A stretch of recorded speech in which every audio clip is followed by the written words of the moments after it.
Hello, everybody. Welcome back to Toast History. I'm your bartender, Jared Humphrey, and I'm here to serve you up a pint of history. Today we go over Dwight D. Eisenhower, a.k.a. Ike. You guys like Ike? I love Ike. Ike. If I could be like Ike, be like Ike. Be like Ike. If we could be like Ike.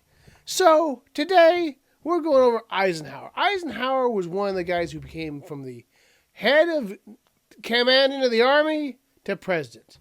And being a general and being a president are so much different roles. I think he had one of the easiest transitions, and I'm about to tell you why. So, here's what you don't know about Dwight D. Eisenhower.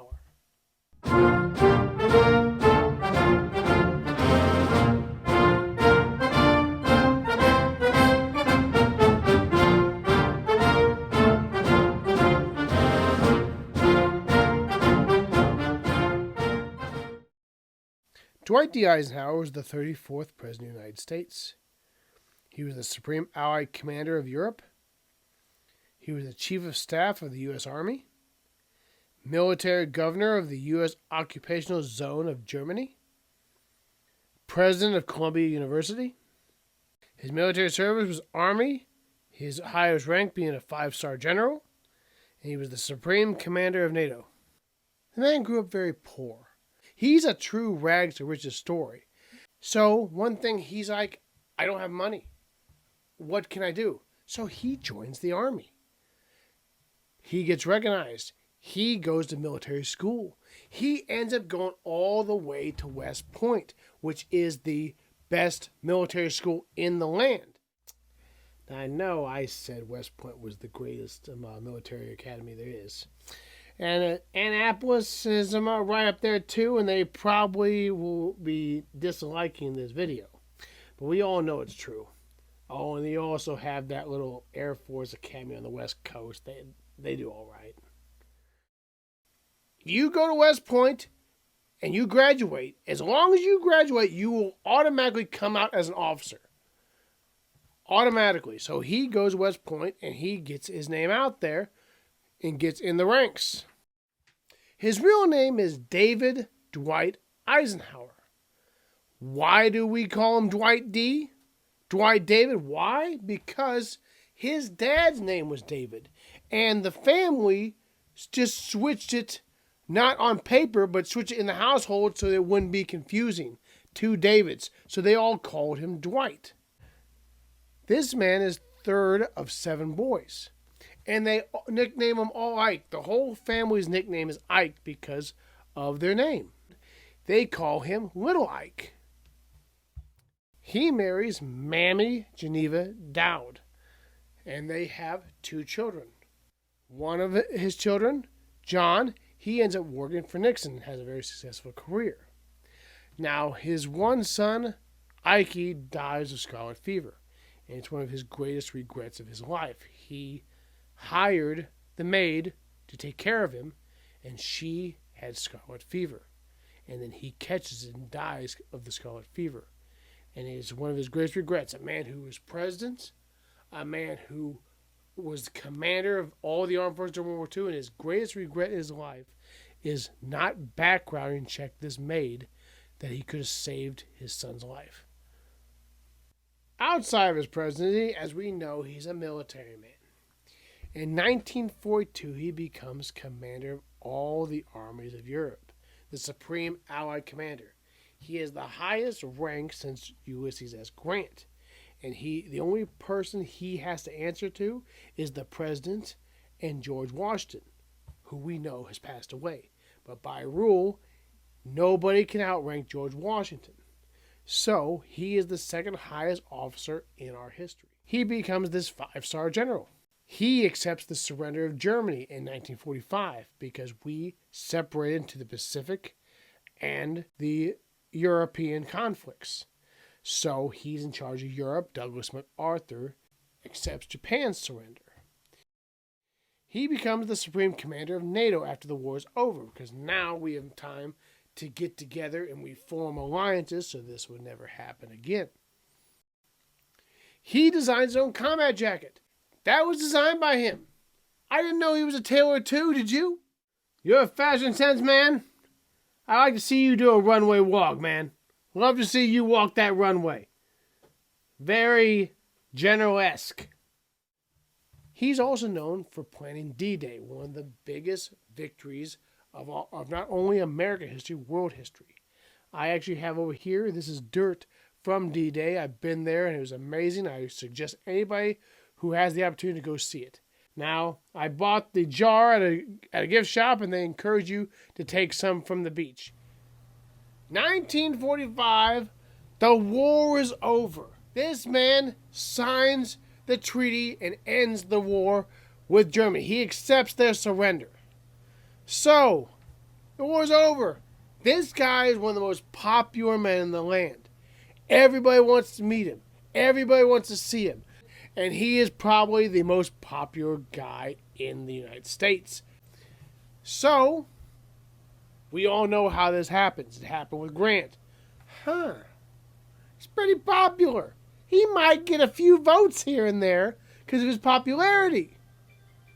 So both parties go out 100% to try and get him for their party to run for president. Even Harry S. Truman, before he says, I want you to be my successor, and tries to get him as part of the Democratic Party. But he's like, no. I don't want this. I have no political ambition. I'm not a politician. I'm a soldier. One of his friends puts him on the Republican ticket to run without his knowledge. And he's just like, now he's out there. Now he's on the ticket. Now it's like, he doesn't want to say no. He's a good guy. He wants to serve. He doesn't want to say no. And he's like, okay, you know, if the people want me to run, if they ask me to run, if the American people ask me to run, I'll run. So he holds his first rally, and 25,000 people pack the stadium wanting him to run for president. And he sits there and he's in awe. He thought there'd be no way that many people would be out there. So he's like, I gotta run now. I'm doing it for them. 55% of the vote he takes. 83% of the Electoral College. In office, this man puts an end to the Korean conflict. He says, I've seen war. I'm tired of war. I've had enough of it. It's time to have peacetime. And he ends the Korean conflict.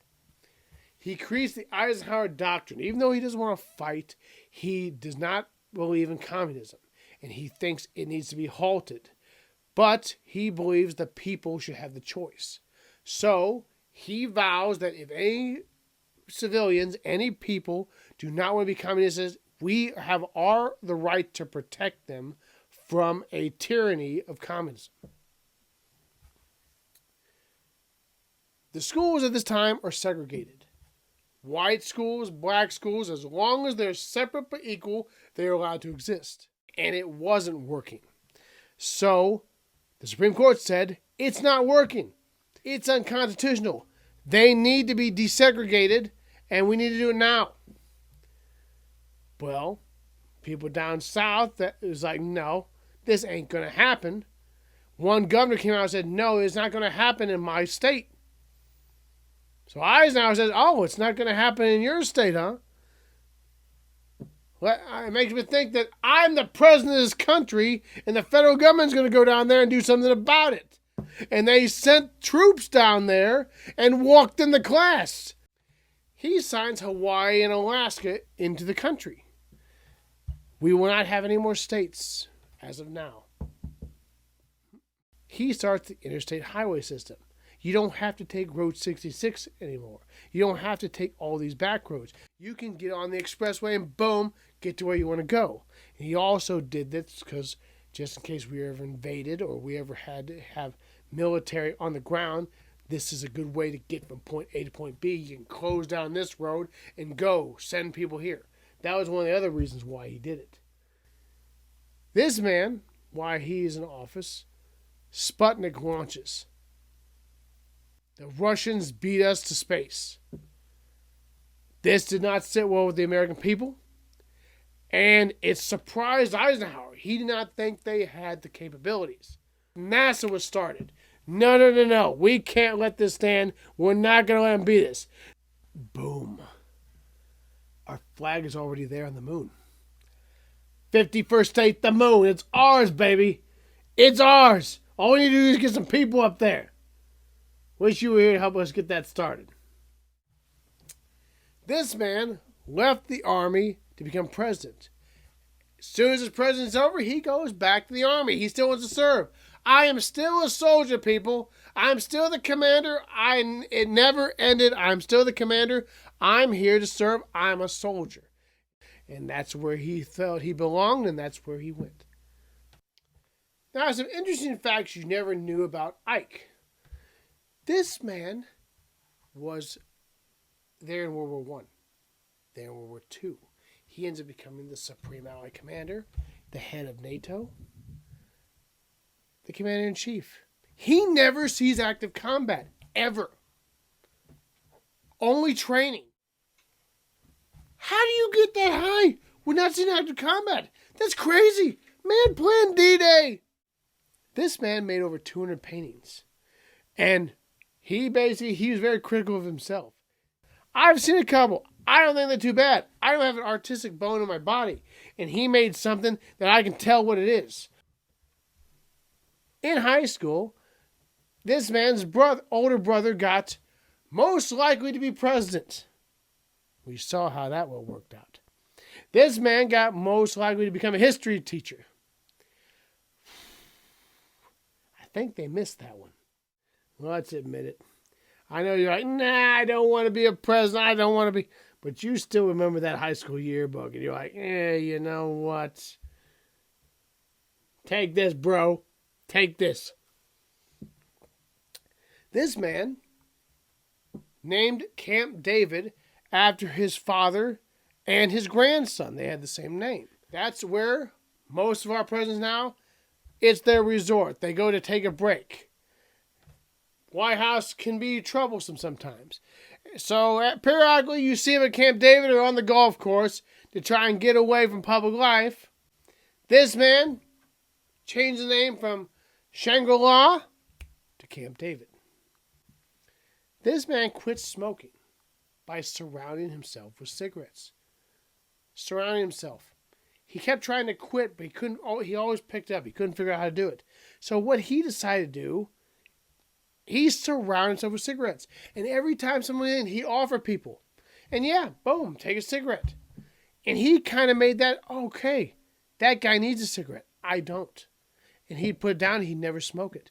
He put it in his pocket. Never smoke it.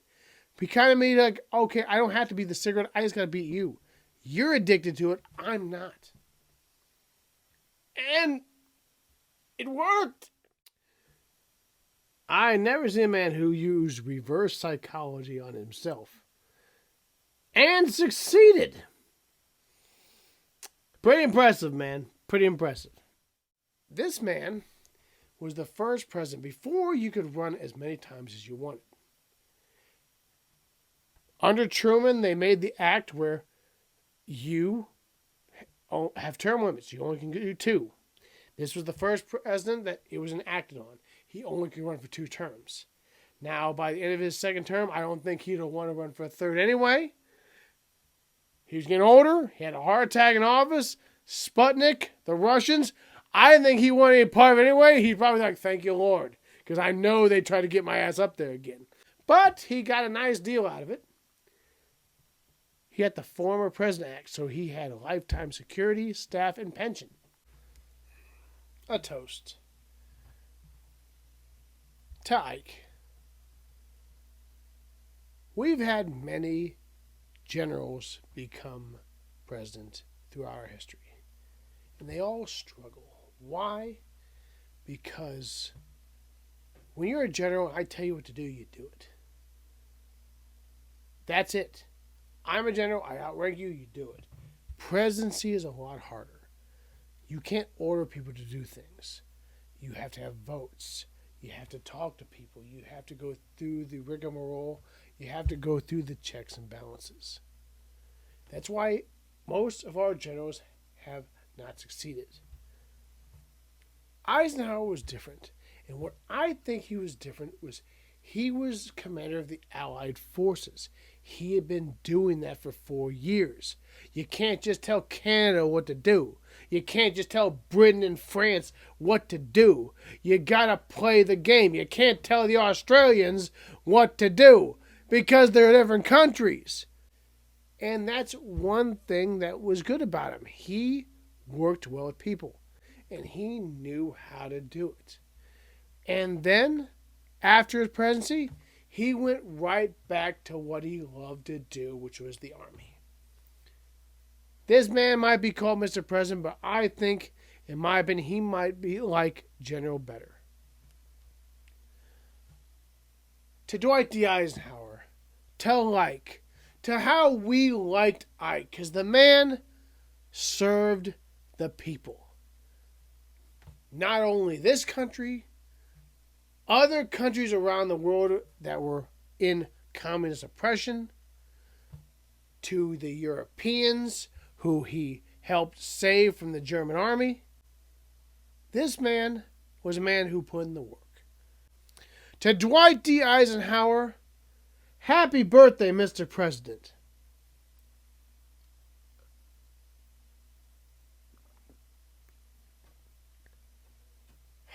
Now that's good history.